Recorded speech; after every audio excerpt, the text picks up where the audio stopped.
नमस्कार, मैं अमित ओझा और आप देख रहे हैं इंडियन टीवी न्यूज। बिहार के रहने वाले मधेश्वर कुमार पांडे, जो दो लड़कों के अपने आप को मामा बताते हैं, जिनके नाम अमन तिवारी और विशाल हैं, ने एक प्रार्थना पत्र देकर एफआईआर दर्ज कराई।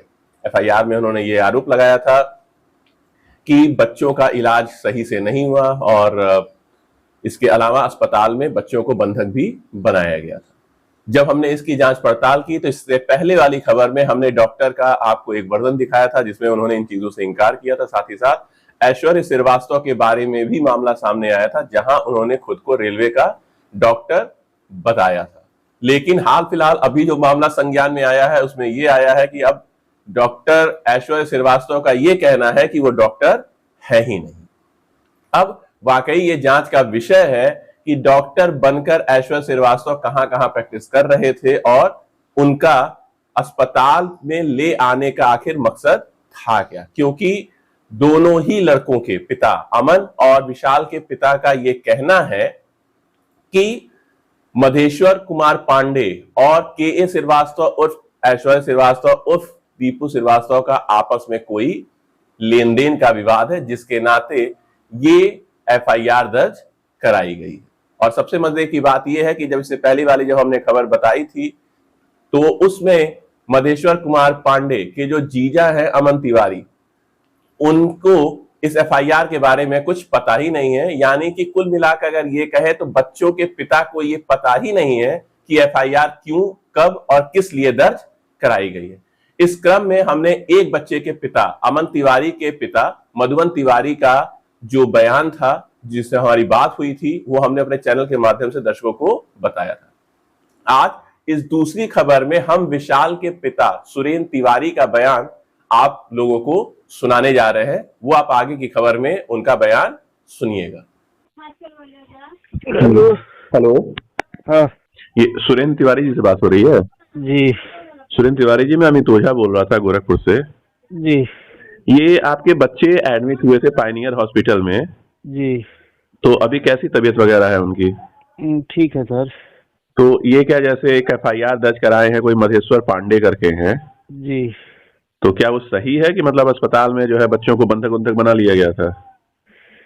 ऐसा कोई बात नहीं था। है? ऐसा मतलब कोई बात नहीं था।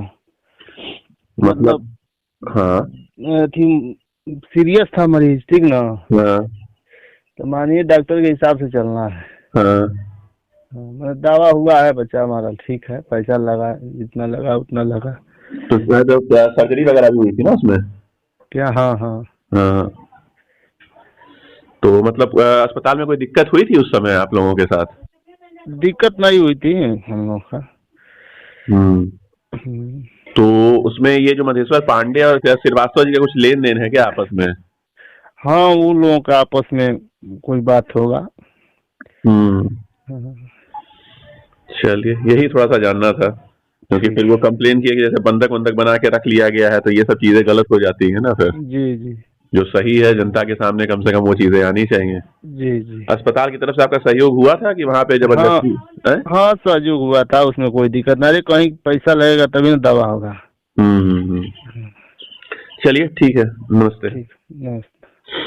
अभी जो आपने ये बयान सुना, ये बयान विशाल के पिता सुरेंद्र तिवारी का था, जिसपे उन्होंने स्पष्ट रूप से इस चीज का उल्लेख किया है कि किसी को भी अस्पताल में बंधक नहीं बनाया गया था। अब इसमें सवाल उठना लाजमी है कि आखिर इतने महीनों के बाद मधेश्वर कुमार पांडे ने ये एफआईआर दर्ज क्यों कराई और के श्रीवास्तव उर्फ ऐश्वर्य श्रीवास्तव उर्फ दीपू श्रीवास्तव से आखिर उनका क्या विवाद है और इस विवाद में पायनियर हॉस्पिटल को क्यों घसीटा जा रहा है। यह भी संभव हो सकता है कि के श्रीवास्तव उर्फ ऐश्वर्य श्रीवास्तव उर्फ दीपू श्रीवास्तव ने अस्पताल में मरीज को भर्ती कराने के दौरान जब अपना परिचय डॉक्टर के रूप में दिया तो वहां से कुछ पैसे कम कराने की भी हो सकता है कोशिश की हो, और मधेश्वर कुमार पांडे से या अमन तिवारी और विशाल के पिता से ज्यादा पैसे लिए हो और उसके बाद अस्पताल में कम पैसे दिए हो, और मधेश्वर कुमार पांडे को भी कुछ रकम देने की बात हुई हो, और जब ये पैसे नहीं मिले तो उसके बाद ये सारा मामला उभरकर सामने आ रहा है। इन बातों का आधार ये भी है कि एक लड़के के पिता ने यहां तक जो है कहा है, एक रिकॉर्डिंग हमारे पास मौजूद है, उसमें स्पष्ट रूप से उन्होंने ये कहा है कि जब हम बच्चों को दिखाने आएंगे तो मधेश्वर कुमार पांडे और के श्रीवास्तव को दूर रखिएगा, जिससे एक शंका पैदा होती है कि कहीं ना कहीं मधेश्वर कुमार पांडे और के श्रीवास्तव उर्फ ऐश्वर्य श्रीवास्तव उर्फ दीपू श्रीवास्तव के बीच कुछ ना कुछ लेन देन का विवाद जरूर है, जिससे ये सारा मामला उभर कर सामने आया। अब इसमें अस्पताल को पूरी इसकी जानकारी हुई नहीं हुई, ये वाकई एक जांच का विषय है।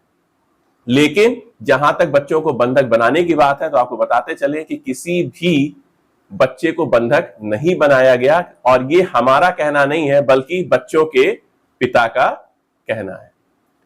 इस मामले में सही तथ्य तभी सामने आएंगे जब मधेश्वर कुमार पांडे या के श्रीवास्तव उर्फ ऐश्वर्य श्रीवास्तव उर्फ दीपू श्रीवास्तव से संपर्क हो पाए। हमने के श्रीवास्तव उर्फ ऐश्वर्य श्रीवास्तव उर्फ दीपू श्रीवास्तव से कई बार संपर्क करने की कोशिश की, उनको व्हाट्सएप पे मैसेज भी किया, उनको व्हाट्सएप कॉल भी किया, नॉर्मल कॉल भी किया, लेकिन फिर भी ऐश्वर्य श्रीवास्तव अभी तक भाग रहे हैं और कोई अपना बयान नहीं दे रहे।